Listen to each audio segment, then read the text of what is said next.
মৃত্যু কারোর জন্য বসে থাকে না, কথাটা ঠিক নয়। মাঝে মধ্যেই তাকে অপেক্ষা করতে হয়।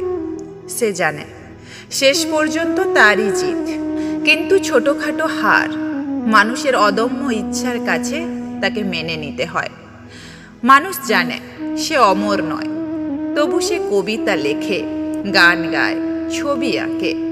মৃত্যু তখন তার শিয়রের কাছে বসে ক্রমেই নিজের ধৈর্য আর সাহস হারিয়ে ফেলে। মৃত্যু, তুমি সহিষ্ণুতা শেখো, আমাদের প্রস্তুত হতে দাও, আমাদের অনুভব করতে দাও। তোমার শীতল হাতের স্পর্শ কোনো ভয়ের গল্প নয়।